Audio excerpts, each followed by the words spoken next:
Oh, now you see there is a Yeah, that's so why I asked. this one? No. And yes, Yes? that one and this one. Yay. Oh, now you see there is a Yeah, that's so why I asked. Okay. no, Okay. yes? So, hello everyone. Let us know if you can hear us all well. As you can see, we have guests. We'll talk about that in a minute. Just confirm that the audio and video are working good.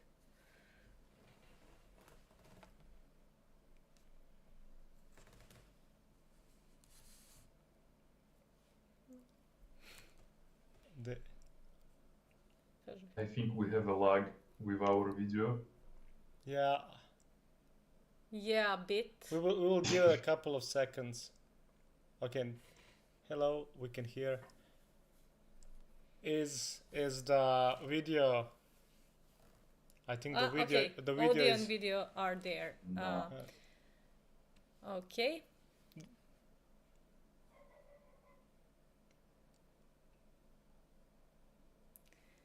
okay.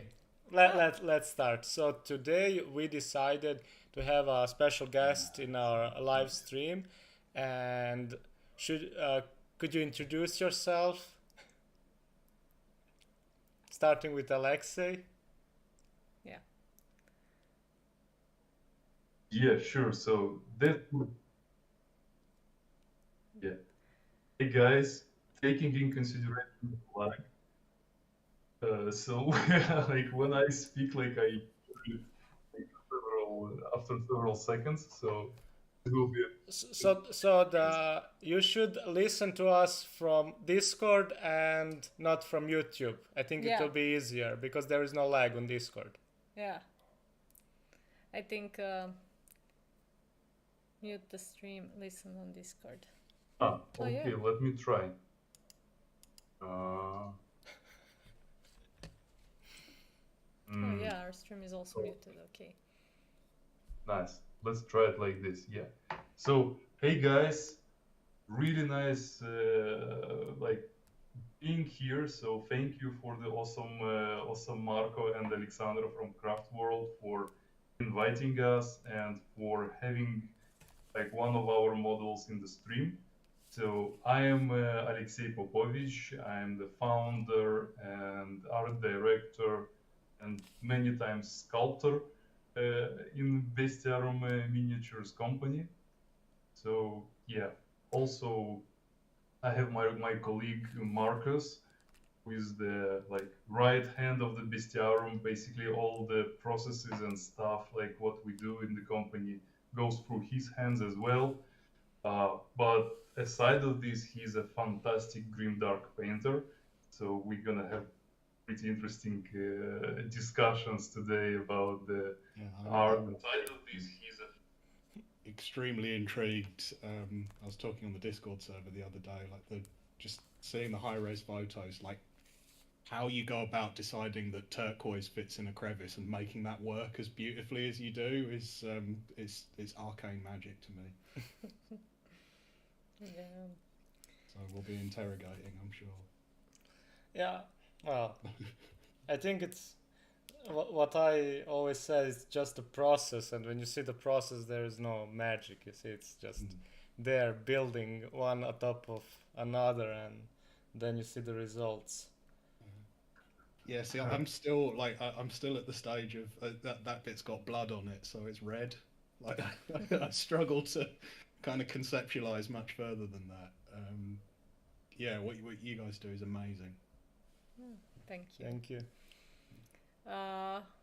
Well, you can talk. Yeah, You will talk a bit of what and why you did some Yeah. of the color choices here. What is the ambience or the story? I think also Alexei can talk a little about the model because he's the sculptor of the model. So what is the idea behind the caged? Let's see if you had the same vision. Yeah. Yeah. yeah, okay, that will be interesting.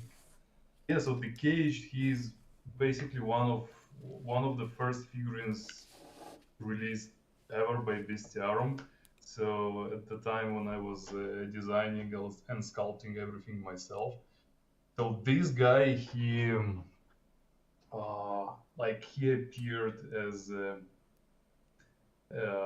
like as extension of the universe where the jailer lives. So I wanted like to get like to tell more stories about them and to show one more guy who has the uh, like who can populate this world and to have like the cages in him. So what I was trying to imagine is the dude who would like basically walk in those realms, taking care of the cages, of the prisoners, but in the same time having the emotion that this guy is a prisoner himself Mm-hmm. in this realm. Mm-hmm. So you can see in his face that he's not like the happiest person in the world. Like he has his own like internal Yeah, like suffering. Definitely. yeah, it's like internal dialogues with himself. So we usually joke in the company that Caged when he's walking, like he's mumbling about the cages. He's like, "Oh my cages! I need to take care of another cages and like my prisoners." He's like this weird dude who like Uh, who just and cages. his arm is actually like a cage that Cage. is like a claw, Yeah, right? it has a mechanism. It looks like it can open and close. Exactly. Yeah, that was the idea that he basically he can he's very slow, and I tried to like to suggest it in his movements that he kind of moves hard, like slowly. But this thing in his arm, he actually can shoot it forward, and Mm-hmm. it opens like a claw and grabs Mm. the victim, And then it and then he kind pulls. yeah, it pulls it back, like having those mechanisms in his back, like where the chains are supposed to be, like. Yeah, like Uh, I can see also one he's holding like a cage with him as well on the other side, pulling it. yeah, Yeah. yeah. So Cool. the And you said that the name the jailer. So the jailer is kind of like some kind of god in your world. Yeah, like oh yeah, that's interesting. So I would leave it to Marcus since he's our lore keeper. Okay, okay, cool. Uh, yeah, for my so sins, yeah. So yeah, so the idea is that the jailer. So we have this. The place is called the Prison Realm. Basically, it's very inventively named. It's full of prisons, believe it or not. The jailer is basically he's part of the realm itself. So the realm is this prison realm is like it's a place that is intelligent of its own accord, and it feasts on souls. So you can see the caged here is actually he's an aspect of that sort of overall intelligence and energy. So where you've got the jailer, who's kind of this kind of figurehead model that many of you might have seen before. Yeah, on with a belly that is actually a Yeah. cage. Yeah. And the guy is screaming out of the Yeah, belly. yeah, The idea that kind of so I get the lore after the models come through, which is a really kind of interesting challenge because you're sort of we tell a lot of stories in the miniature, and then putting that down on paper is sort of like kind of, it's an interesting way round of taking it. So the way that I've always seen the jailer is that he's like it's not he. It's like the aspect of like a cruel prison warden. Mm-hmm. Will there be ever a miniature of jailer? Like a the, tiny version. I mean, not the, but the Not tiny. but the actual like the. So the jailer is he's Yeah, oh sorry, go ahead. Yeah, because the miniature is like an avatar of jailer, right? Yes, so that's what you actually see is the thing that comes through the portal. So you have the prison realm, the tormentor cults are constantly trying to sacrifice and do all kinds of cruel and horrible things to summon enough dark magic to break a hole between reality and the prison realm. So what comes through those portals are entities like the jailer, entities like the caged, and these things they're sort of a mirror of what you expect them to be. So the people that are summoning them, they kind of, to these people, this is what the caged is what a prisoner would look like in that realm. But what's actually going on in that place is maybe a little bit more metaphysical and a little bit more unclear. So yeah, this guy's certainly coming through big nasty holes in the ground full of blood and doing lots of groaning and screaming. Yeah. So who are the good guys in Bestiarum world? Venetian Crusade. Yeah.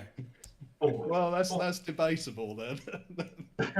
They're the ones that are maybe there are a few factions that are defending humanity, or the mortals, so to speak.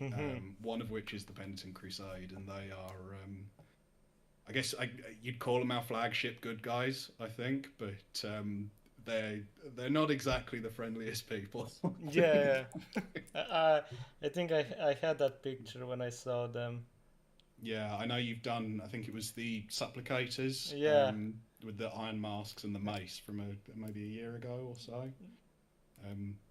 Yeah, they're on mankind's side, but I don't know if mankind is on their side.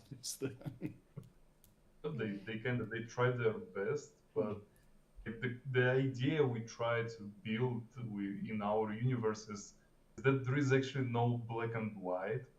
And when you speak about it's like good and evil, like those guys from Tormentor cults, they have their own reasons to be like they are, because the world around them is not is not good. Like it's not easy to live in the universe we created for them.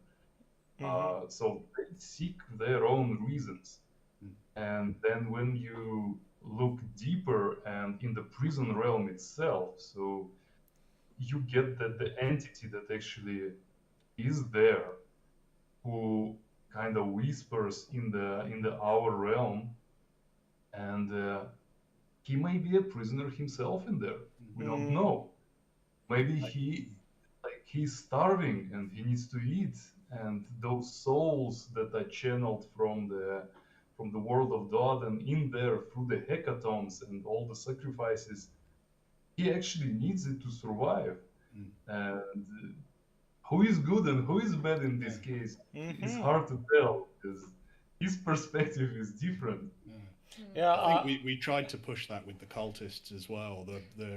You know what scene I now got in my head is that the jailer is maybe holding even greater evil in check. You know, kind of holding him in jail, but he needs power from the mortal realms to kind of feed his power so he can hold this even bigger evil not to be unleashed on the world. I'm going to be frantically taking notes now. That's how a game master reacts to any story, you know, trying to that's connect and make a bigger story of it. To me, I always kind of want to talk about the reason why the bad guys are the bad guys, because the more concept of that you have, the more convincing it sounds. You know, even though it's like strange to like think how they do and why they do, since they're like bad guys, but still, if you give them those aspects, they become more real in a way. Like, you know, there's a reason for them to do what they do, and I think we really worked on capturing that with the cultists, and we've done this in the lore book that's coming with the Kickstarter. We have a Kickstarter. That's my... Yes. I'm going to shill for just a second. We have a Kickstarter with this model in it. You can also share the link in the chat. We'll drop it in. So with the cultists, we were really trying to sort of get into that headspace of like, you can see in all the models, like, they're extremely graphic and dark, but there's people behind it. That most of the faction and most of the models are people. They eat, they drink, they do all their regular stuff, and trying to get into that headspace of, okay, what circumstances would draw you to a point that you start seeking out entities like the Caged and the Jailer and thinking that they're a viable option. And to make that happen, what we were looking at was thinking about the way that the world works, we have the Empire of Azerai, which is run by the Penitent Crusade, who we mentioned earlier. Mm-hmm.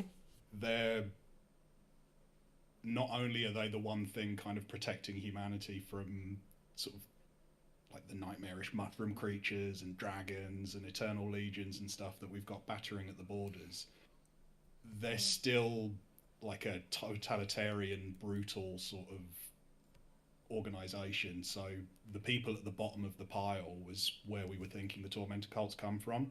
So they're the ones that are like forced to work the fields, and they're sent into prisons, and they're sort of deemed heretics and things like that. They're the ones that have been so left behind by this society that they're seeking out the this kind of like perverse sense of fairness that the jailer offers. To the jailer, everyone's food, everyone's a prisoner to him in his prison. So they're seeking out, like, you know what? I want everyone to experience what I'm experiencing. So there's this real sort of kind of bitterness underneath them, which is a lot of fun to play with. Yeah. Interesting, because I didn't really know the story behind the jailer, and now it's good. Let me just address few of the comments. So the scale of this model is it's I guess 28 millimeters, but he's just big. We're 32 millimeter true scale. Yeah, it's more of like a true scale. So the I sometimes got questions when I take a photo of Bestiarum miniature.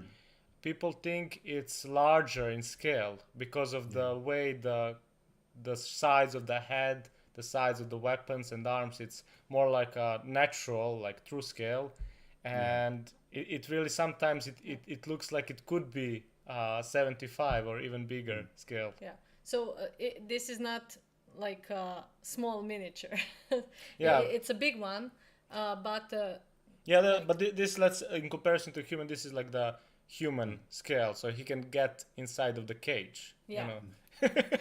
Yeah, So this is a that's the giant. idea. So the cultists at 32 millimeter. Yeah. We So- get this question a lot on our side on the Discord chat. Is the 32 millimeter true scale is look at that. pretty Yeah. pretty large. Look at that. Pretty big boy. Yeah. And It's like, so that's impressive when you see it, you know, all like how this big, how to call them, like creatures, Monsters. when you see them next to the small ones, and they're like the cultists you painted last time. Yeah, We they did like a month ago, we did a live stream with one of the cultists. That is a paint along. This stream, it's not. There is not step by step. Someone asked about that. There are not step by step tutorial for this piece, but there is paint along from the previous cultist. And today's session is about talking a bit about the process, about the stories, as you can see, of the sculpt, of the painting. We'll get to that as well. I think it's important to bring the story of the sculptor and of also like the lore wise, because it really, then you get a better understanding on the miniature. That's why like people like Warhammer, because they have all this lore put in front of them. So when you read the lore or play the video game or read a book, you immediately got more connection to the pieces as well. So I think this is also a nice opportunity for people who first time see Bestiarum Minis to get the background story, because it's not just monster. There is a story behind those those factions. And also now I think many people will also ask, why are you making those kind of minis, like in general, like But also, I remember like the first sculpts we painted. the one like that back in the days. Alexei sculpted. Even before Bestiarum became, we painted the Minotaurs that you sculpted. And after that, some more. Yeah. Yeah, and then the Demon Lord and blah blah blah. But like now is the question, why? Like, why are you drawn to the background of Bestiarum? Yeah. It's like. Marko, why are you using all of these colors? You know, it's like. interesting. Yeah. Okay. Let me try to reply on this complex question, Marko, because really that's hard to tell. It's like why I am drawn to this specific dark style of models, but I kind of find it interesting. Because for me, this art is like I personally I love fantasy, I love sci-fi, but in the culture of movies and the content we have, um, I want to see it like from a more mature side, let's say like more adult content. Like this is probably why dark fantasy for me is so interesting. Usually it touches pretty controversial themes. Is like when let's say looking at this guy, you don't make a cartoon about the caged. He's too sorrow. Yeah. He's not working for the mass culture. So, but specifically those stories, like also there is one more important thing for me. Usually when we see the bad guys in movies or these like bad guys in general, like the opposite force, they are presented from like bad perspective. But for me, always those designs were fascinating. It's like I always liked more the bad guys in movies than the good guys, how they are done. And If they are done Bestiarum, right. Yeah. Yeah. yeah, correct.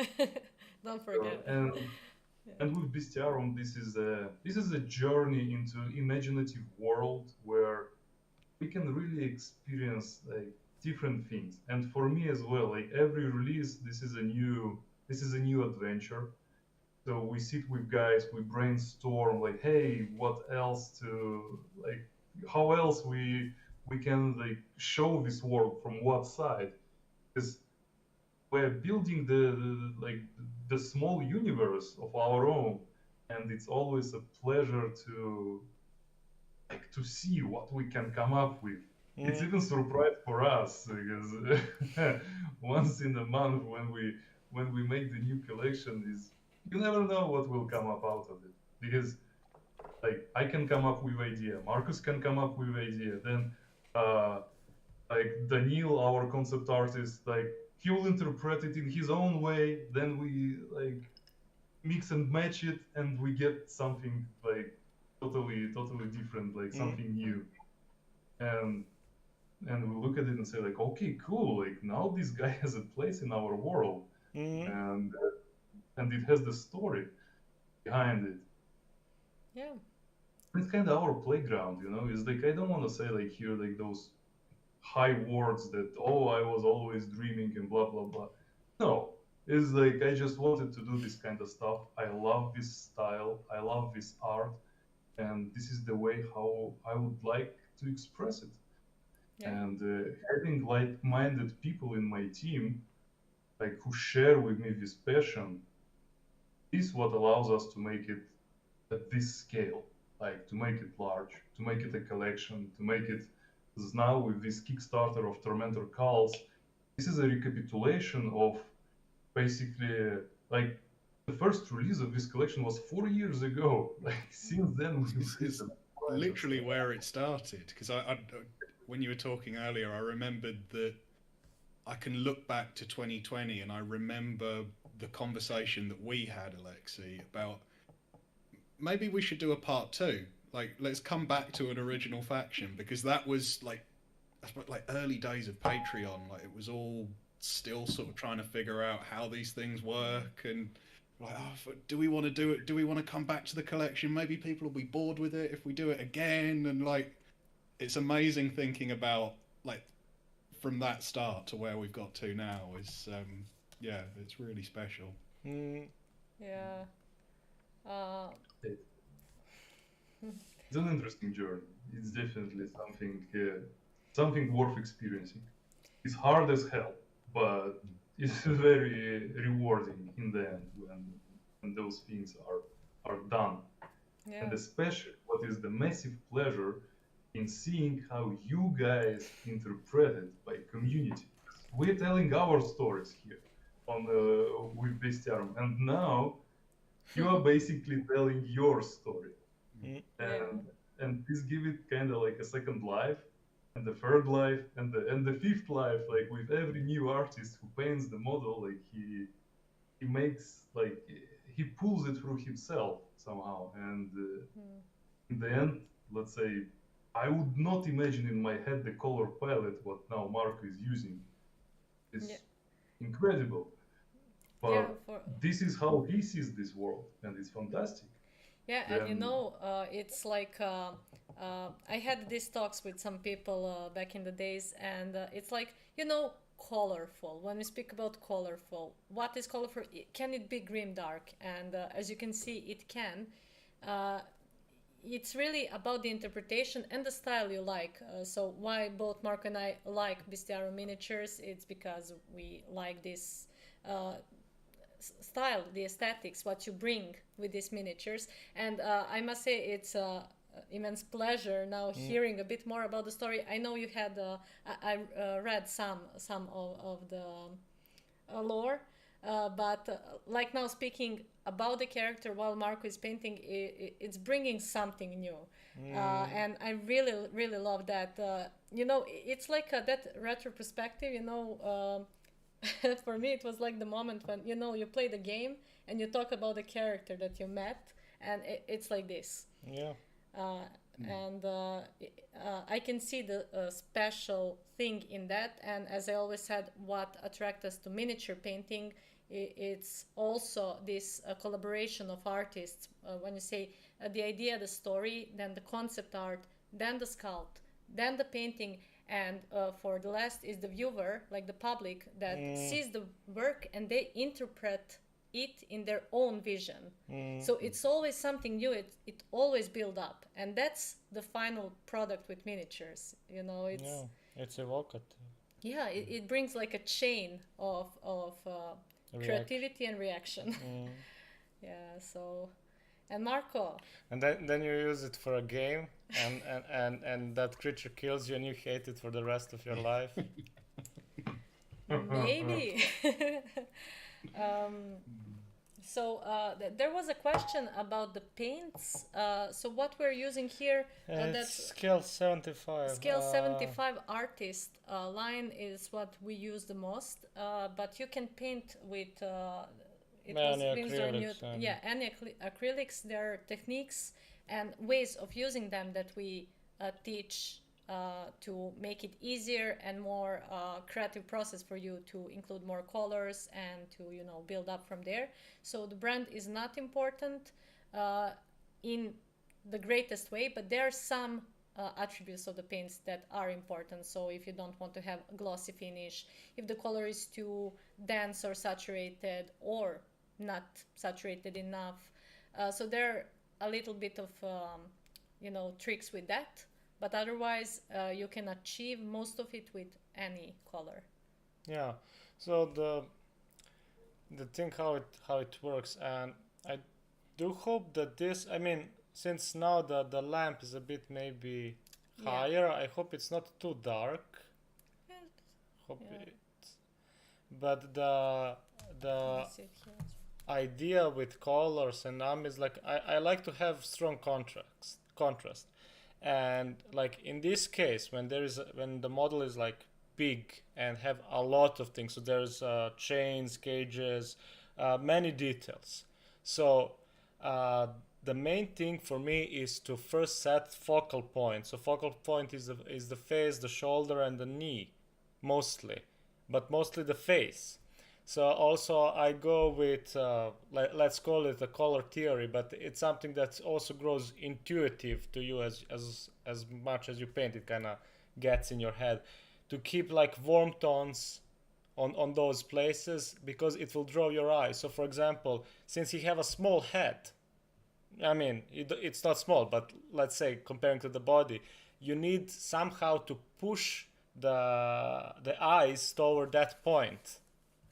So, for example, I will have the strongest highlights here on the face, and also on the rest of the cage around. So I will probably, as I continue, I will always go back on those details and push them a bit further than the rest.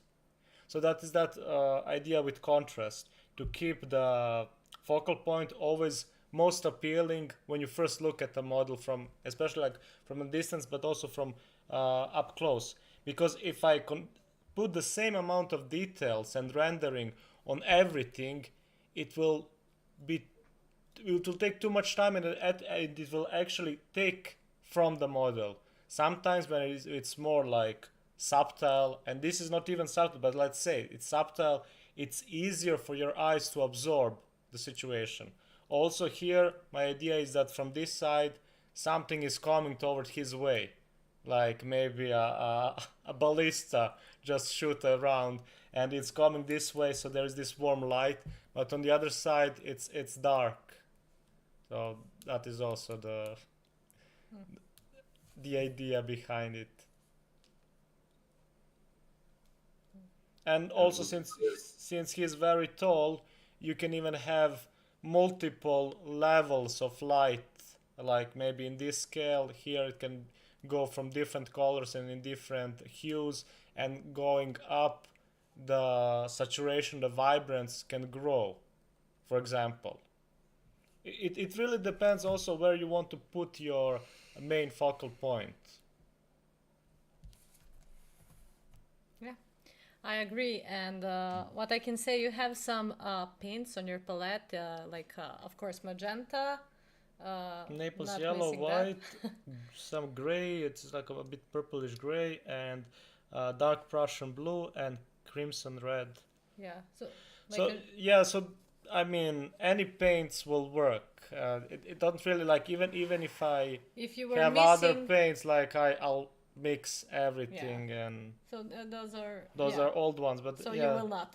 But maybe. I mean, yeah. this can still be salvaged. Depending how old are they, but Yeah, depending on what. if they're from previous session, you can salvage some of them. But I have a tip for that. If you're using wet palette and you have paints left from the previous time, when you open the palette, know that they already took a lot of water. So wait for half an hour, so you can place new paints or paint something, do something else, open it before the painting session, and then they will be a bit better. And this is not a rule for every paint, because some of them, I mean, all of them have a different sastav. Not like consistency, but structure. structure. They're made a bit differently, so it's not all reacts the same. Yeah, some paints are, some of them separate, for Yeah. example. but for the, let's say, primaries and all the most important paints that you should have on your palette, they were just fine even when they stay longer on the palette. But of course, the best paints to work with are the fresh paints. So if you practice enough, if you paint for a longer time, you get more familiar with paints and how to use them, the paints that you use, and you will know when you can use them even if they sit in the palette for a longer time. If not, then always choose the fresh paints, because it's so much easier to work with that. Do you have any wet palette advice for me? I switched to like contrast and speed paints when they launched, so I use my wet palette once every 6 months, and the last time I opened it, it's gone moldy. Yeah. Well, Can I salvage that, or if do I it's- need to just bin it? Yeah, if it stays for a 6.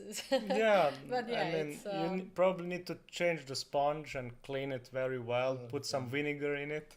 Yeah, or so do you use like a custom made or some of the I've got the red grass palette. yeah, so So I want to save the sponge because yeah. Yeah, I mean, Yeah. you can probably salvage I think that. you can. Yeah. It's like If not, you can always use like just the new kitchen. kitchen. towel, Yeah. Yeah. something. I've Yeah. got the blotting paper Yeah. and kitchen roll. If But- not, I might try and use it and see if it kind of Yeah. puts more grimdark into our models. But to save it up, if you know you will not use the palette. So, for example, if we go on a vacation or we know that we will not paint for some time, Yeah, we always, you know, dry out, leave everything open and dismantled, because it's easier to keep it that way. Sure. And later you just add water and the sponge gets alive again, and that's the better way to save it. Especially when you know you will not paint. Yeah. I'm getting nervous now because I think it's still in the You need drawer to go full and of check the water. palette. it's almost like a Resident Evil now. Yeah. You could use it, Marcus, for the mica needs to Yeah. paint them. So that maybe some mold will grow on the model also. Yeah? Standing out. Yeah, it's like a new style. Yeah. But you need to paint in the dark to achieve that kind of result, you know. If you place it on the sun, the details will disappear. I lick my brush, so it gets more dangerous. But, Yeah. Don't do this That's at home. Like, no, it's yeah. So the wet palette have a lot of advantages for acrylic paints, always. But also, what I do between the sessions, sometimes I just don't close it. Yeah, someone also mentioned The vinegar. the and vinegar. Yeah, dishwasher. yeah. So that's what I do. Like I wash the sponge with a dishwasher and with sometimes with dish soap. Like yeah, that. dish soap. Yeah. But what I was about to say, yeah, I revived mine a few times because I paint less now with all the editing and other stuff for tutorials. So my palette sits sometimes longer, but yeah, so I dry it out, and if needed, I wash the sponge with some of this, like vinegar and hydrogen also. Yeah, hydrogen can Yeah. also work. I think I know what I'm doing after the stream then. But be careful. Just open it at a distance. Yeah. It may speak to you, you know, when you open it. Yeah. You never know what to expect under it. Hello, master. It's like- no. Well, so can you tell us a bit about the gameplay, and so Which game? also Probably the. So we've got two. There's kind of three ways to answer this question, I guess. So we've got two game supplements that are included in the Kickstarter campaign. So we've got a 5th edition D&D adventure stat block book and kind of lore primer. Essentially, just putting together what's everything that you could possibly need to bring the Tormentor cults into a campaign, a Dungeons and Dragons campaign. We also adapt them for, I don't know if you know Forbidden Psalm. I know. So it's a skirmish, small scale skirmish game based on Morkborg. And what's really fun about those games, so we started launching those to give people a non D&D audience an option. They're for solo and co-op play as well, which is pretty cool. And the third answer to that question is that a big purpose for us launching this campaign is that we have our own game in the works. Oh. Yeah, still quite early doors, but we're chewing something up, and yeah, we're extremely excited to share details. Is it more based for like a skirmish, or is it more like a role play game? We'll be looking at Alexei. Stop me at any point if I. Alexei's like, String just cuts off. We'll see, actually, yeah. Because now we're testing the mechanics. As the idea, what we have in mind is to make sure we can tell the story through the game, and to allow the players to tell their own stories. Since that is our main goal with the game, like to develop an infrastructure and the system that is more than a game. It's it should be like a living mechanism, like a living like body that will grow with time.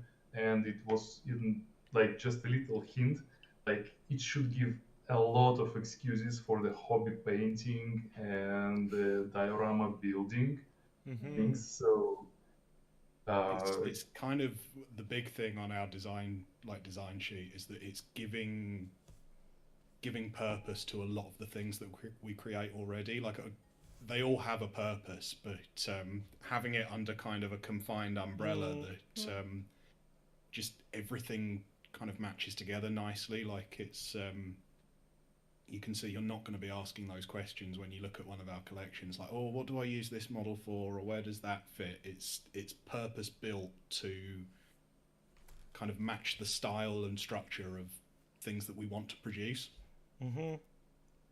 yeah, so it should be like some kind of like a little, I would say,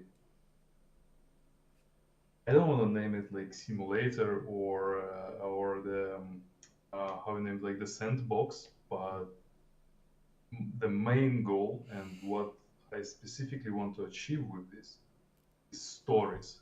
Like the game has to generate the stories for the players who experienced it, and it should allow them to play and in solo and in groups. Mm-hmm. So that's the goals we're after. Because with all the 3D printing and all this beautiful industry we have, and the subscription system with STLs, where we are constantly supplying basically the new fuel for imagination, we feel it's extremely important to have the player to be able to experience it even like by yourself, because we are all kind of like we are hobbyists in more or less, like every one of us. So, and I'm a person that I always seek for a reason. If I do something, this thing has to have a reason. So if I would want to build a diorama, it could be an artistic asset, yes, for the pleasure, but my dream is to give it a reason, so you actually can use it in your game.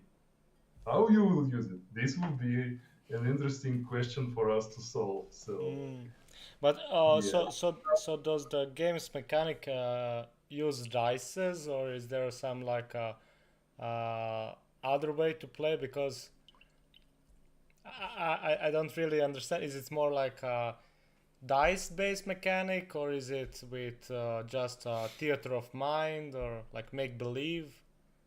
There'll be at the core there will be something akin to a skirmish system. Okay. Yeah. I'd say I don't even want to confirm dice, because then we might say, oh, we'd love a deck of cards or something. Okay. Yeah, I mean. Yeah. Yeah. But again, the idea is to have it not hard to play. Like the sessions should not be like 4 or 5 hours long. Mm-hmm. At least now we think it like this. But yeah, we're gonna need some mechanics for the battle. We're gonna need some mechanics for the lore, like how it will be translated. So yeah, it's early to say at this specific moment what will be in the end product. But we have a prototype. Like now, there is a dice in there. So. Okay. In the prototype, it's not promised. Yeah. We're not willing to confirm dice.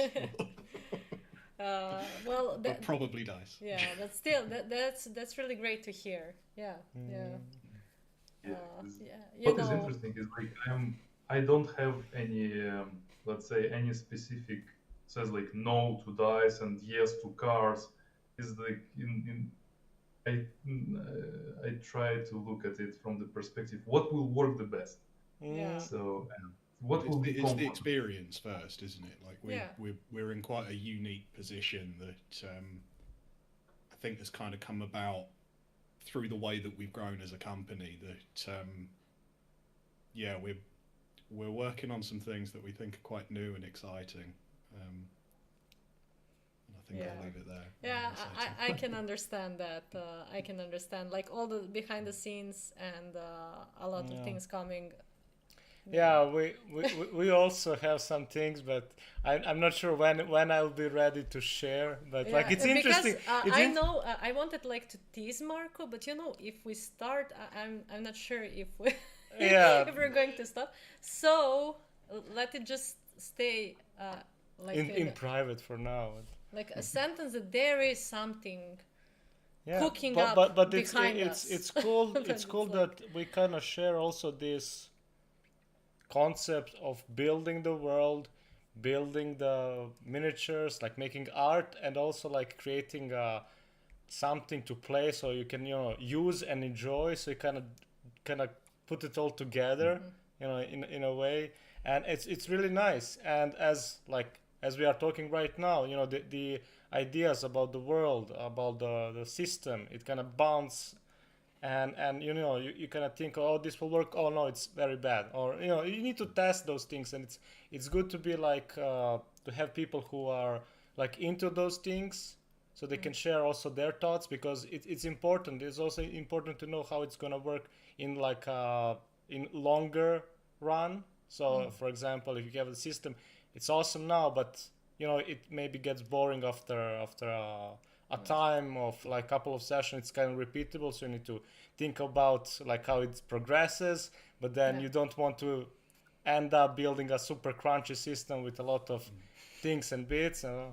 And I will start. We can confirm you both as playtesters. Yeah, Is that agreed in writing now? Well, we love to play RPGs, so we would love testing. Yeah. I mean, it's sometimes it's just that creative process is a game itself. Yeah. And it But can be. it's again fuel, but it fuels you to bring more, to push for more, both in painting and other areas. It's very exciting. You touched on it early with the when we were talking about the law, that you kind of touched on it, that as you're painting, you're by nature you're spending a good few hours, well, probably more than a few hours, looking and considering this model that's in front of you, and you sort of can't help but start telling your own stories. Yeah. Yeah. Like Definitely. you mentioned with the ballista and things like that, like you start purely through kind of thinking of justification for what color am I using, where am I using it. You start kind of like, even if you're like, I know plenty of people that describe themselves as not creative, but they still have these like evocative visions in their head for what a model's, what their story is, where they come from, and like all of that comes from that painting process, because you're just sat there with it. Yeah. And I don't know how many people remember here from our previous lives, but any miniature we do, no matter how angry and how big the X of the miniature is or all, I always think he's actually the good guy, and there is some story behind it. So there is something probably. No, for her it's every monster she paints. It's a Well, good. that's why I believe every NPC in RPGs. I'm Big naive mistake. player. Big mistake. No, I believe, and then I don't believe to anyone, and then I find the worst one and I believe to them. Yeah. So it's like, yeah. But No joining up with the jailer then in your campaign, right? Yeah. But it's a fun part of the game as well. I don't always like to be, a hero accomplishing everything in the best light, and it's like I love when we make some mistakes. I love when something like crazy happens and then we need to figure out a way out. The dynamic. Yeah. I mean, it's always that kind of dynamic in anything, like in sculpting, in painting, and also telling us stories, that you need to have things happening. Before the new systems get out, I can see this guy. I can see him in D&D, but I can see him definitely in Morgborg. I wouldn't know what to do seeing this creature in front of me. But the characters, it really depends on what character you are. in the game at that moment. So there's a lot of exciting build-up for these narratively in Yeah. the campaign. So the Caged is showing up in the new adventure that's coming as part of the Kickstarter. But Alex, our designer, has done a great job always of kind of ramping up that tension throughout the adventure. Like you start off with kind of battling with the smaller models in the set. So there's a lot of, here's a grisly cultist, here's like a strange pile of sacrificed bodies or something like that, and it kind of ramps the tension until you get to something as utterly horrifying as the Caged. Yeah, but you know, he also looks like a perfect kind of creature to actually trap the party. You know, he can, instead of killing them, he can just harvest them and bring them into another realm. Yeah. That was the Definitely. idea behind the heroes, wasn't it, Alexei? Yeah, this is what we wanted to introduce, like something new to the Tormentor cults, and actually, yes, so Marcus came up with a pretty cool idea. Like, okay, what's gonna happen when you destroy one cult? But like, damn, it's like they need new leaders. So like for the new cells of cults to form, because like in the universe we built, like the Tormentor cults, they actually like that's not a one-time event. So they exist, like different people, like they trust in Jailer, and yeah, so we needed like the part 2 and part 3 and part 4. So now with this new add-on, with those like 6 Torment heroes, each and single one of them can become a cult leader, and it will introduce like a new and specific spice to the new campaign, a new cult he will be guiding. Because now again, like aside of those 2 D&D adventures we were writing, like there will be this supplement with the layer maps for every single boss whom we won't encounter in the basic adventures, and for all those units to basically be used in there. Yeah. So yeah, we kind of like we try to build a complete experience. Yeah, I Like- really like the additional difficulty levels that you add in your adventure. I think that's really cool way. I still haven't played. I even painted some miniatures from the. It was from the level 1, the burial Yeah. isle, right? yeah. Yeah. So I'm missing only the big. The big. The corrupted idol. Yeah, the big corrupted idol thingy, but like I painted all the skellies and the corrupted skellies with it's called God Blood, Divine God Blood or something Yeah. like that. Oh, yeah. Yeah, Fantastic. but yeah, I'm really curious to see how it works in like similar session but with different difficulties, and how it's best suited for playing, you know. Yeah, there's quite a fun on ramp for that. So it's part of what we were strategizing with this faction supplement that we're launching with the campaign. Is that so you go through Burial Isle, and that sort of not only introduces you to the world of Dwarden, it also introduces you to the Tormentor cults as well. Yeah, And because again, you're like sorry for interrupting. Yeah, sure. Like my concept idea is that the story actually starts as the party is pursuing some of the people who are suspicious of worshipping the Tormentor cults, and they end up on the boat, and that boat crashes. But they also had encounter with these guys, but they didn't manage to have them arrested or whatever they decide. I don't know how the party will play out, but like that was my idea, how they actually end up on the Barrier Isle. Oh, cool. Yeah. Yeah. Yeah, so you can continue now. Yeah, so the campaign it introduces the Tormentor cults as a persistent asset. So while we've got all of these kind of one-shot adventures that we've developed over the time, what this Tormentor cult supplement's supposed to do is give you a ton of tools that allow you to just drop them in as like almost, I imagine them like Dick Dastardly sort of villains of the week. Do you know, like they come in and they've got their big cloak on or something like that, and they go, "Ha! Catch you next time." And, That's maybe me being a bit comedic in Well, but yeah, so that's what that faction pack faction supplement is going to do, is sort of provide a toolkit that you can drop in all of these new persistent heroes, each of which adds a different flavor and kind of turns them into sort of a main antagonist villain instead of just a monster of the week. Yeah. Because there's a ton of models now, and it's good to have an excuse to use them again and again, I think. Yeah, definitely. I like that. And I also asked Alexei before, but will there be more like a classic fantasy races, but in your style? Like, for example, what would you like to see? Dwarves. of Dwarves. course, I should have known. He will ask for dwarves. I mean, it's just Taken. Challenge accepted. so this is like, oh, maybe I should have think more on this, but yeah, I think dwarves will be my pick. No, dwarves Cool. are always This is the good. thing, is that whenever people ask, they'll always regret it and be horrified by the scary thing that comes out of the design team.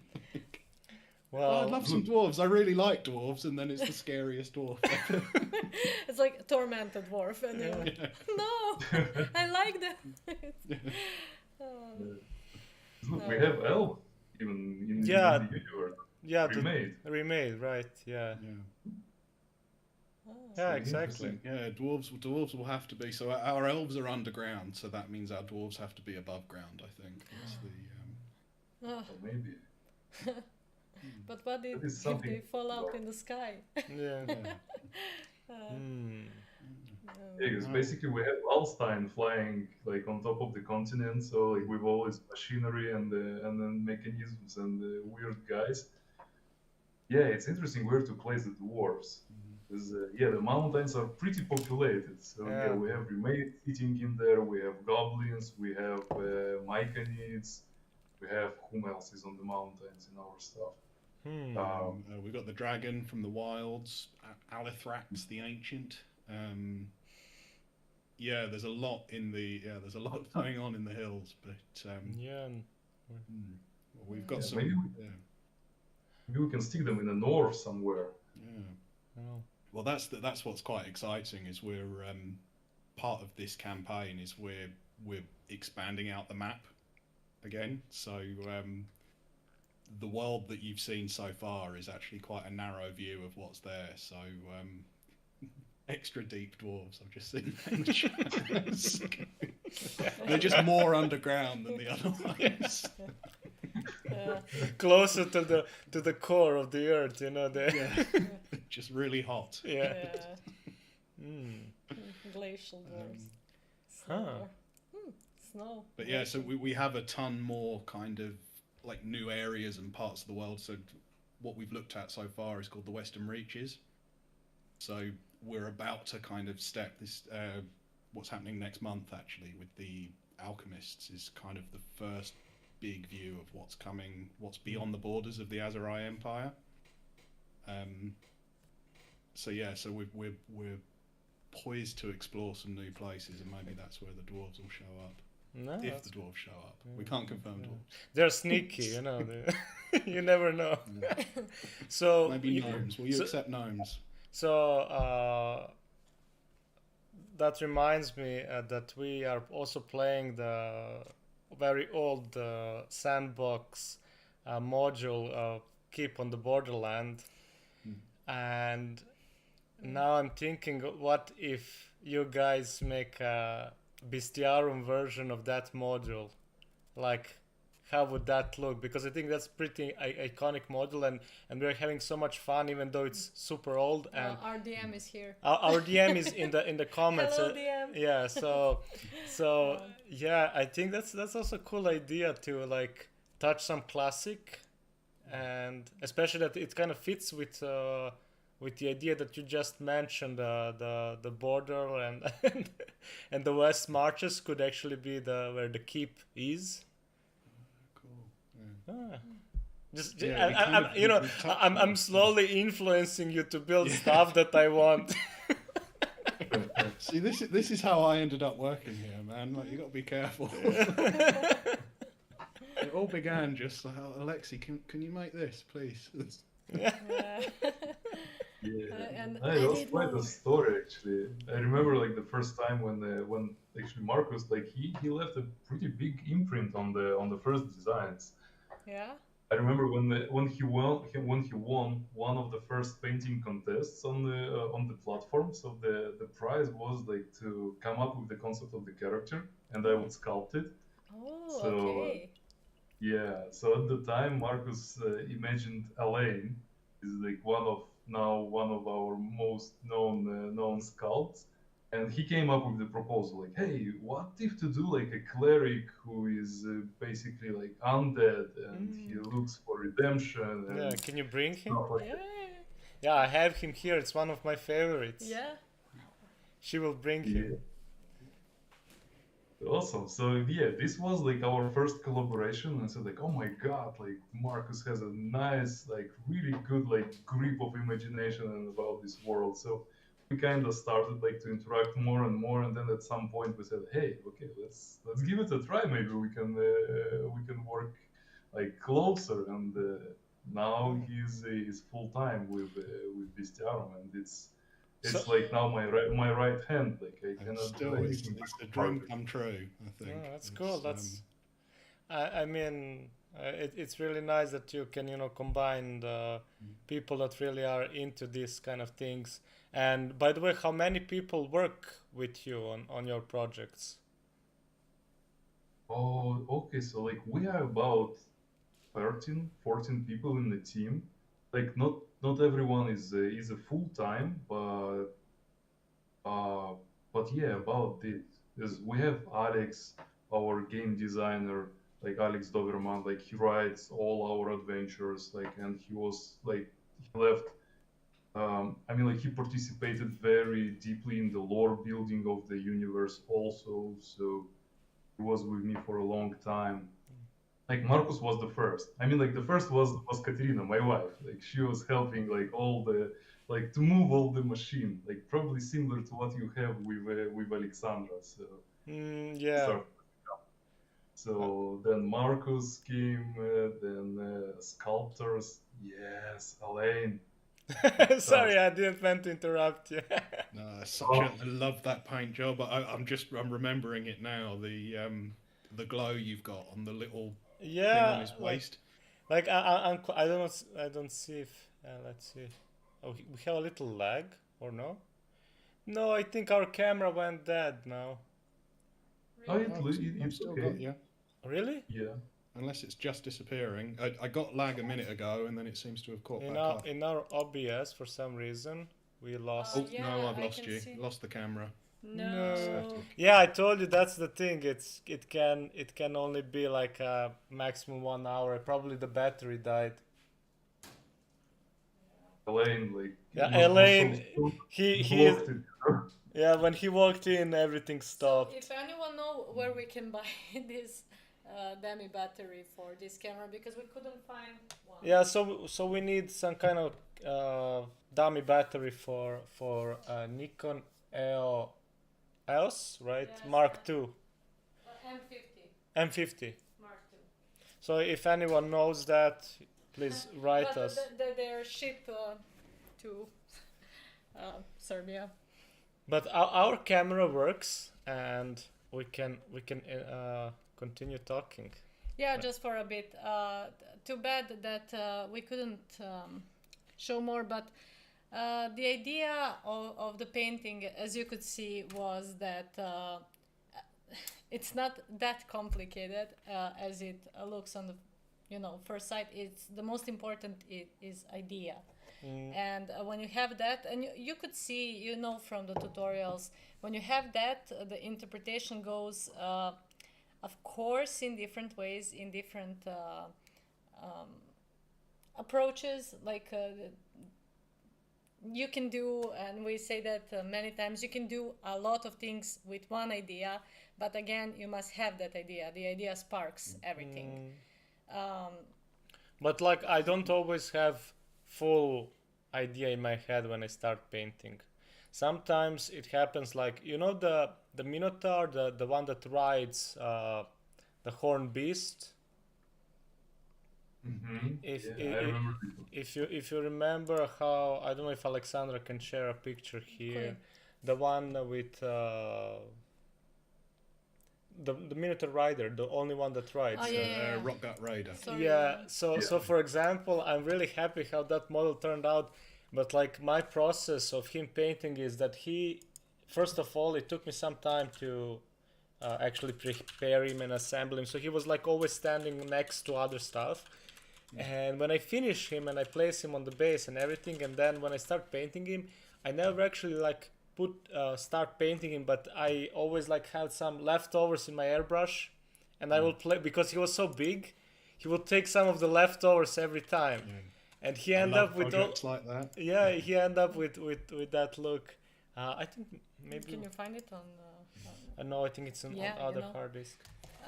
It's while you're looking, it's something I really love about your tutorials. The ones that I've read, seeing the like how you actually go about coming up with some of these decisions. It sort of takes me back when I was like learning art as a kid. Like being taught by like professionals and teachers, and actually like it's not just about drawing what you see. It's about kind of that there's an artistic edge that it's a muscle that you can train, and I think the way that you're bringing that to people in your tutorials is just it's gorgeous. Yes, Thank you.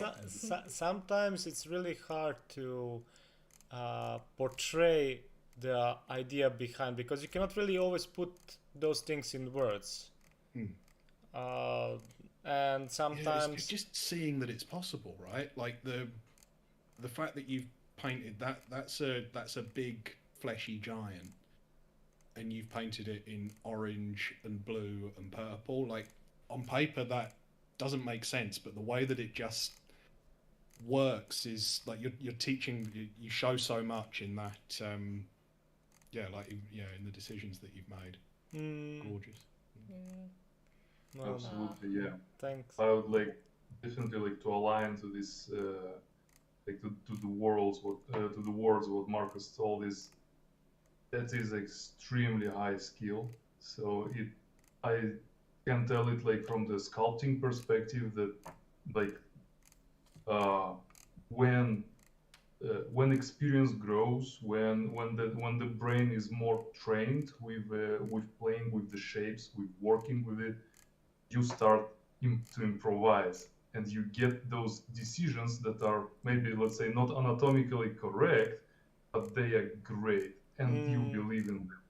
Yeah. And the stuff with colors is right. So you are not like when I'm watching it, like looking at the photos and stuff of paints, someone tries to kind of reflect the reality, but what you do, like you do a vision in it.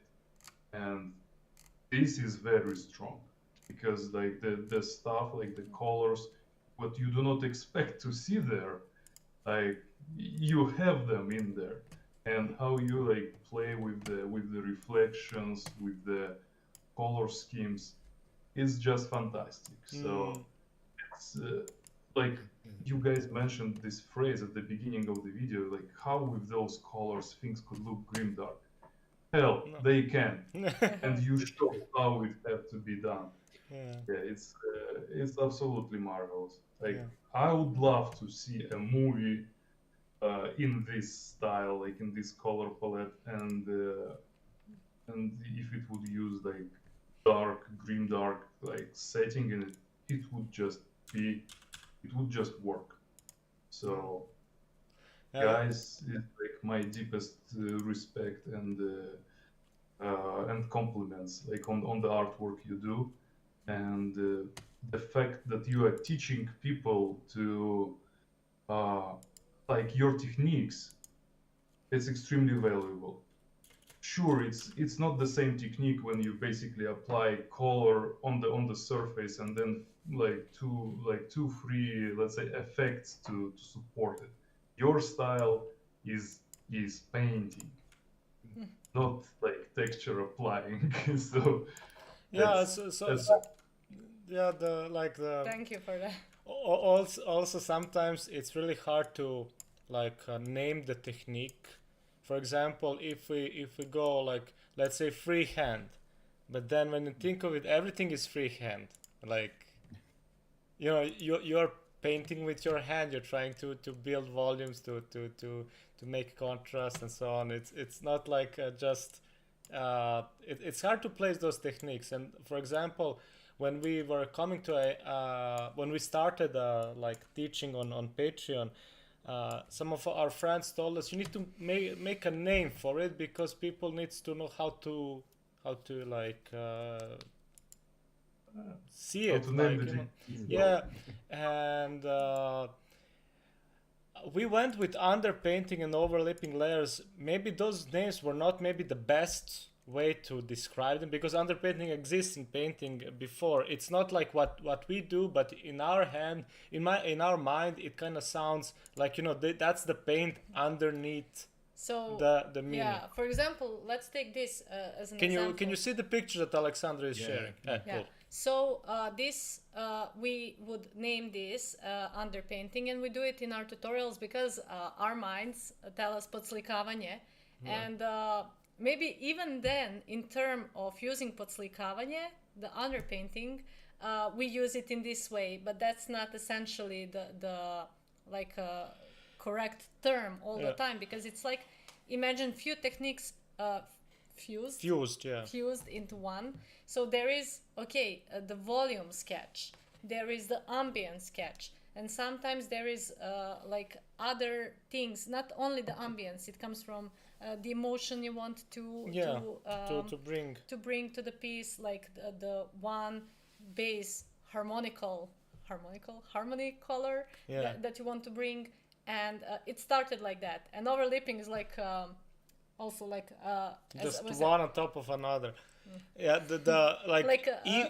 slaganje jedno na drugo. And for example, I realized when I think of these words and I want to bring them to English teaching, I sometimes bring them in literal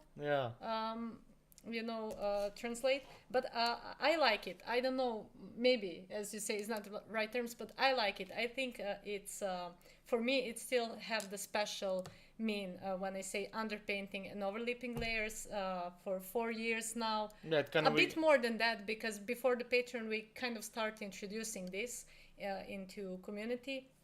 But I still like it, and I hope it will be not famous, but known for as a technique in at least miniature painting. But I can say that I received many messages, people using this in digital and traditional art. Yeah, so we have, it's in fun. Illustration. And that we have some of the Patreons, they wrote us that they use our tutorials for their digital paintings, like the concept, how we place the colors and how we render them.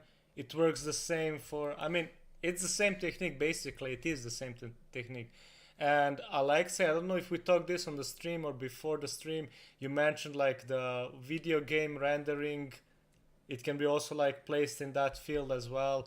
Aleksandra's friend from school, he told us that he was showing our miniatures in from multiple angles, because he is working in a firm game industry, so it helped people there to understand how they should draw the texture for the model, because you need to build the highlights on the flat surface that you will apply on 3D model. So basically it's the same thing.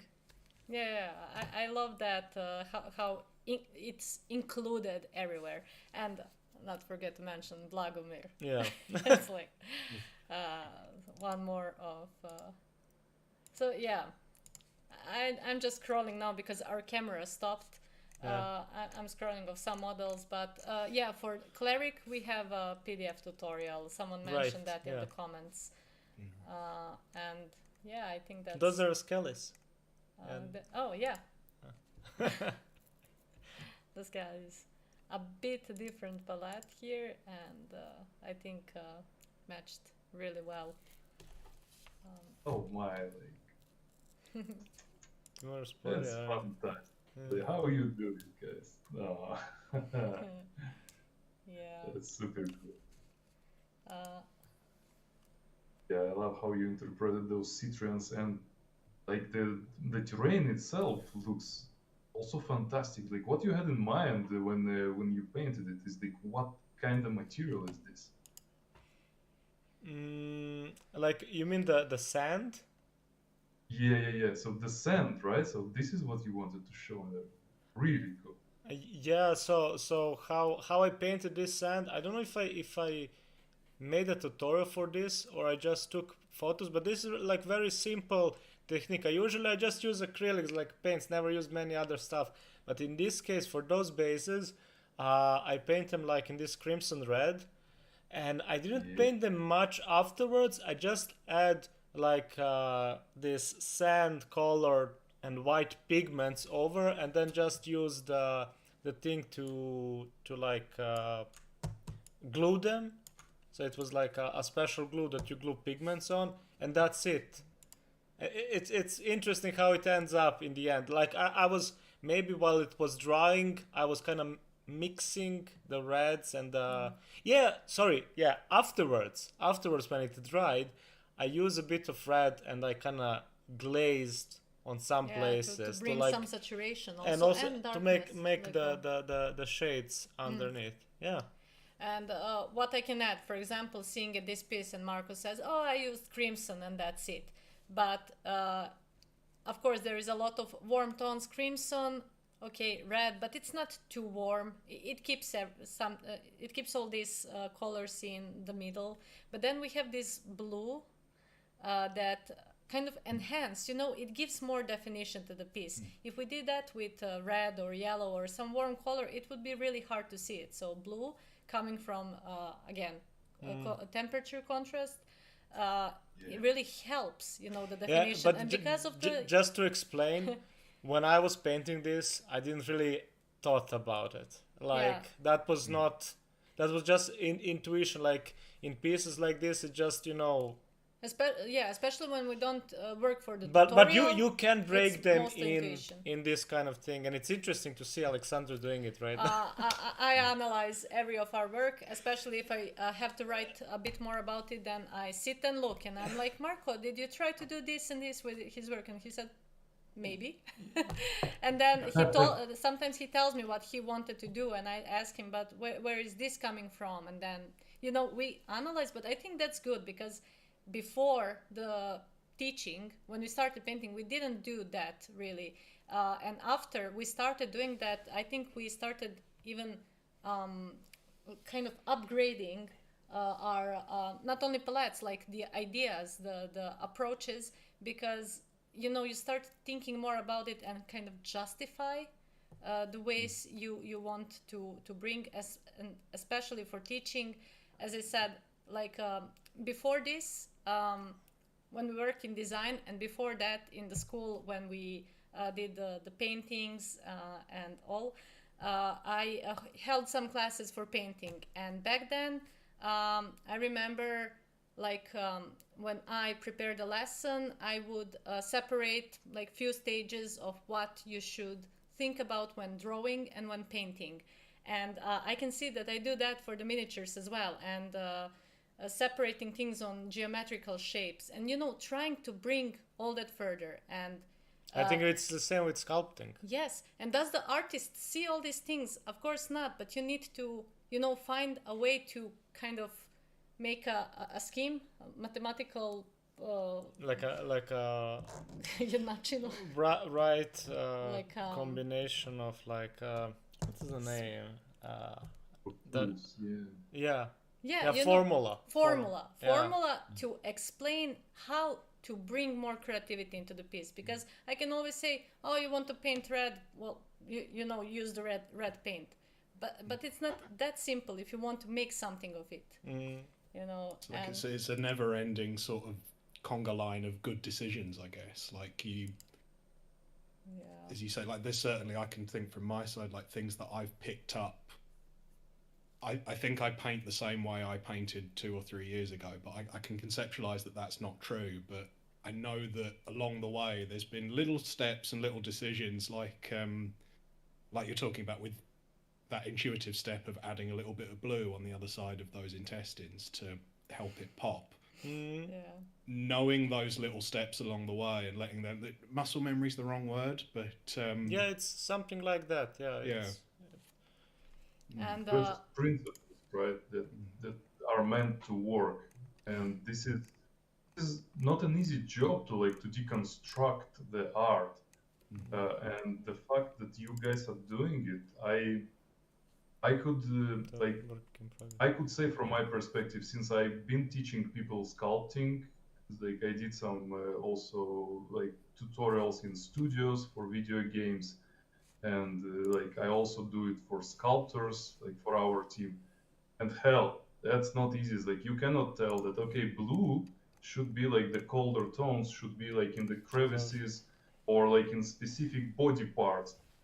Like the knowledge of it is extremely valuable, but every single person will interpret it in his own like in his own artistic experience. Yeah. Like let's say I would if I would join your tutorials, like if I would take your tutorials and try to teach myself to paint, like I'm sure I would improve a lot only by looking, let's say, and finding those smaller tips that would say like, hey, put some blue in those places, let's say, or like put some flesh tones, let's say, in the knee area, or like around the eyes, like put more blue, or do this, do that, and only those smaller touches already will make the figurine more alive. yeah. Yes. Yeah, There are really like, simple things that can be done very fast, like it's not a rocket science. But then on top of it comes the hard work. And Yeah. to get to the level of your stuff, those are hours of training. Like there is no short path, I would say. Yeah. But it's beautiful to have next to you the mentors who can look, who can support you on the way, who can, let's say okay, it's like this is a progress, like who can really appreciate it. So yeah, that's And extremely you know, valuable product. sometimes I'm trying to find a way of deciding what we should bring as a next tutorial, or is something a good tutorial. And I realized that, you know, everyone will feel different about different lesson. And I know, for example, if I mention something few times, I think maybe I shouldn't talk about this no more. But then it happens that in some other video I just kind of casually say something and it stuck, you know, to some people. They realize it then because this project or this lesson is something they really felt like doing, and they finally realize why this little tip is so important. And I could have said it 20 or 30 times, but it doesn't matter. It's not in this lesson. So in every lesson we do, we always include a bit more of the other things. So for example, if the lesson is hair, there is something more next to it. If the lesson is face, there is something more. Fabrics, yes, but like so many ways of painting fabrics. Even like I think recently we had few videos or PDFs, but also videos of the green fabric, and all of them are different because there are so many different ways to bring it. And again, it's similar style. You can recognize it's from me, or you can recognize it's from Marko, but again, the tutorial is different. The approach is a bit different. So I think that's I found that fun. I think I think that will bring something more to people that learn from our tutorials, and it can bring sometimes new tip, sometimes something new to learn, and sometimes just new ideas. So yeah, I agree that for sculpting as well. I wish I knew how to sculpt. Yeah, I mean, again, it's dedication, a lot of time practicing it and playing around and learning from mistakes, because I think mistakes are also very important to experience, because you will remember them, and then next time you will try to avoid those mistakes. It's like with everything, and again, there is unfortunately no shortcuts. Luckily now there is more videos, tutorials that you can get into. For example, I remember when I recently started playing around with ZBrush, I used one tutorial that guy was explaining how to do a skull. It really helps me, and it kind of gives me enough information for what I did. I mean, of course, I'll probably need to bring it on another level to be more efficient as a sculptor, but again, it's just putting a time and playing like you're doing by steps, learning the core stuff, and then from there you advance. But also, I think it's important to find yourself, like to find the approach, the style you like, and when you do that, you then start improving. Yeah, but that also brings us to what Alexei said at the start of the video. Why I'm doing this? Because it is something I want, it is something I like, and I think that's also the one of the essential parts of each artist and creator, to do something they want to do because that is something they want to bring, and they will bring out in the best way. Ja, vuxen. It's cool. Yeah. I want to paint more of them. This legion of undead. Yeah. I kind of really like that they're a combination of metal and bones. So you cannot really tell where the bones ends and the metal starts, but I really like that. It has some really unique vibe. Yeah, I'm just noticing now. I remember seeing this model, but the plates on his legs, those are metal, right? Yeah, they're metal. Yeah, that's really cool. Yeah, so it's like a combination of both. I mean, even the weapons look almost like they could be made out of bone. But you know, it's the choices clicked something for me, because I think I painted that same skeleton, and what I struggled with was I painted everything in bone, and I didn't paint except for the shield, which I did in metal. I'm also here. Yeah. Now the dimension sculpting. I won't show you my painting. We want to see it. Do you have some photos we can share? Oh no, dude. Let me just. This will be a disaster. I just try to be closer to the industry. Can we see? That was great though. Like when you did your like I remember when you did that painting. Like sorry. By Marcus. Sorry, we lost you. Yeah. So you were mentioning the Marcus. Oh yeah, Marcus did a tutorial for me on how he paints bone and brass. So I tried to replicate it on my end. Sure, like it was looking like garbage in the end, but no, they were looking great. Like I think like it's I was so excited. I was really jazzed when you said that you were going to do some painting yourself, because it like you hadn't painted like early doors. It was a few years before you actually painted one of your sculptures, and like the way that I could see that from kind of the outside looking in, like the way that it sort of changed your perspective a little bit, which was really exciting, like on a creative level, right? Like to yeah. Oh yeah. So Alexei, now we have to see the pictures. Yeah, you need to send a picture of you know, not now, but take a good picture and send us. Yeah, but that's awesome. Yeah, it will be like truly grimdark, you know. It's like all in rust and dirt, so painting job. Let's name it like this. Yeah, but it was a fantastic experience, and it definitely makes sense to paint the models so we can, like, let's say for me it's important so I can experience this content, since like my job and my vision, like I have to work on a higher picture level. So how we design those collections, what design solutions we put in there, but also on the product level as well. So we don't go like too much into too many small details, or to not make too big details, because the figurine has to look good as a miniature, and there are some principles that are important here. Is like how to make, because even like with the model of the, in case of the caged, I tried not to use many materials on him, like many smaller trinkets, blah blah blah, because it will create noise which we do not need. Yeah. So And I because was of focusing. the Yeah. extra detail in the model, like that's something I really like from my side. I'm speaking as a fan here instead of an employee. That I always enjoy about painting Bestiarum models is that balance of like there's a lot of detail going on in the cage, but you've balanced that by just having those two textures, which is flesh and metal. Like, and you can see it in the way that Marco's painted it. That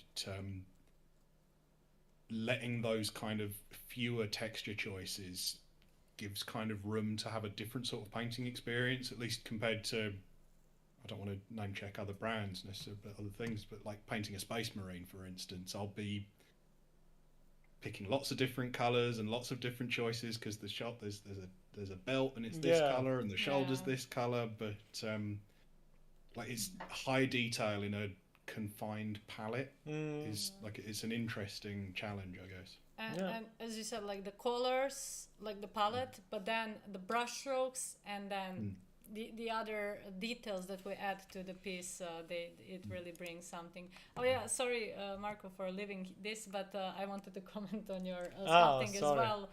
It was, from painters to sculpting and then painting. It was just a bit different experience.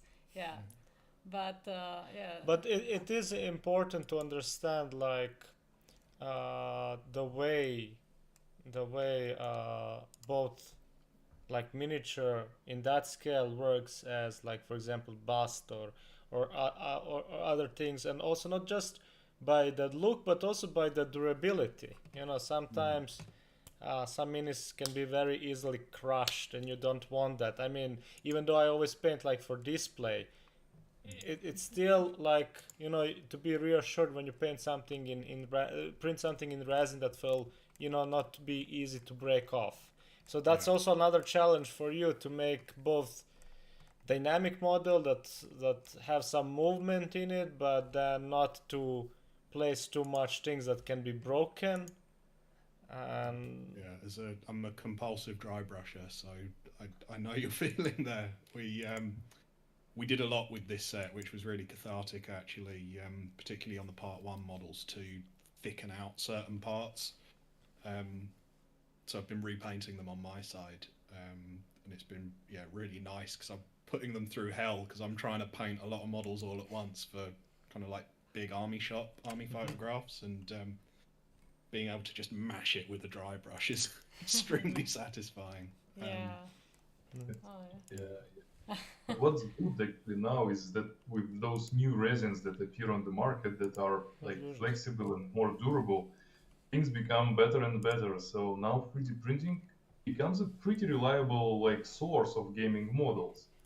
It cannot be replicated in every home, sure, because like everyone picks its own materials and has its own kind of tools at disposal. But like we tested those things with our with this new campaign of Tormentor Cults. So we were trying to see what the flex resins actually do.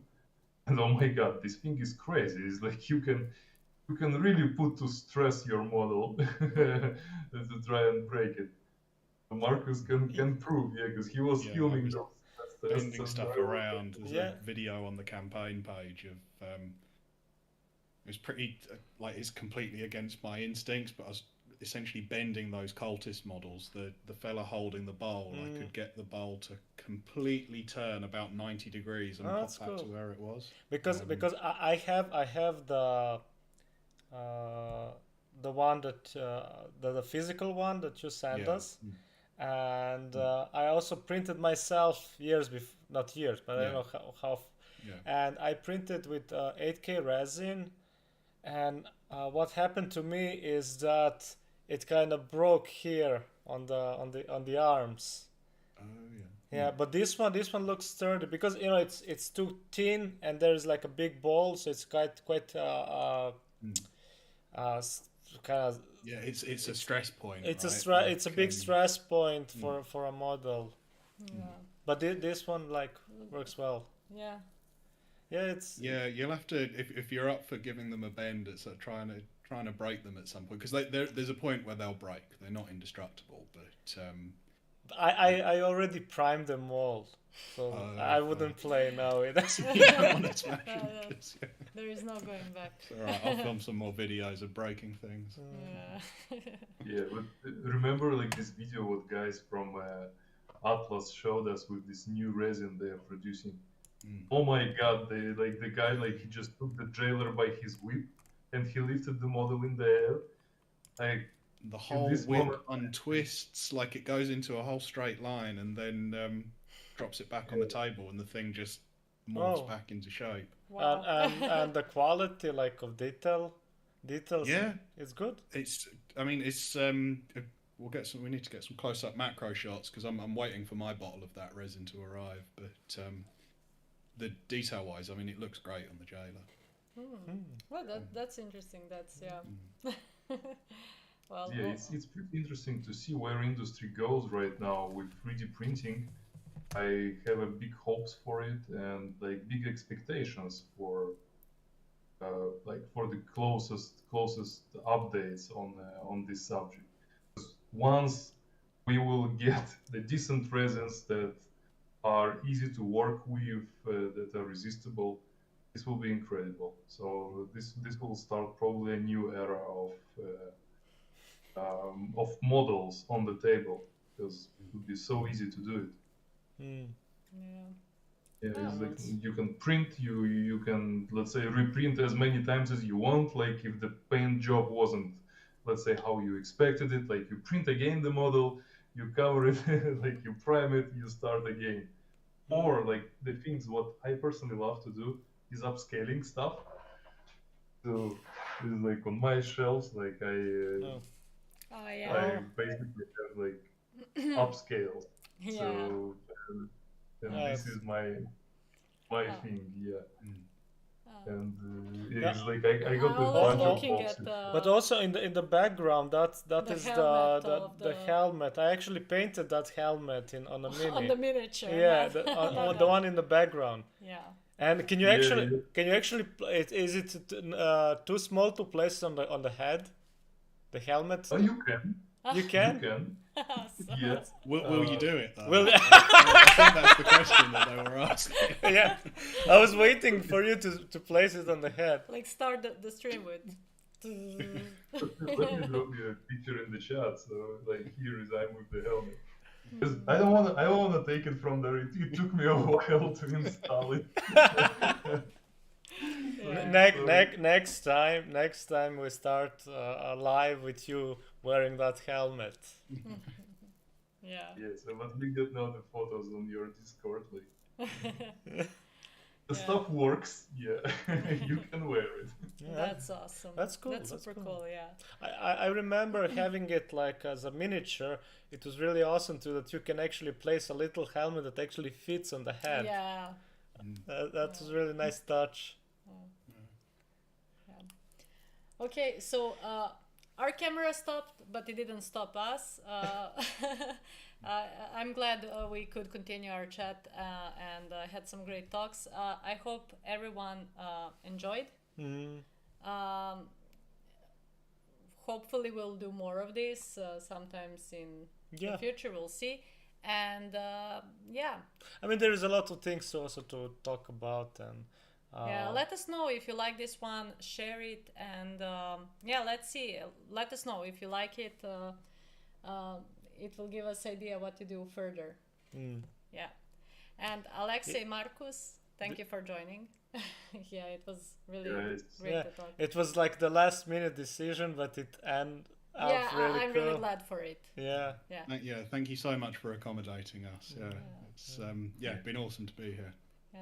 My first time on stream, I think yours as well, Yeah. Oh yeah, like this type of format was the first time actually when we had a chance to talk with artists, like artists talking with artists about miniatures and how we paint them and how we sculpt them.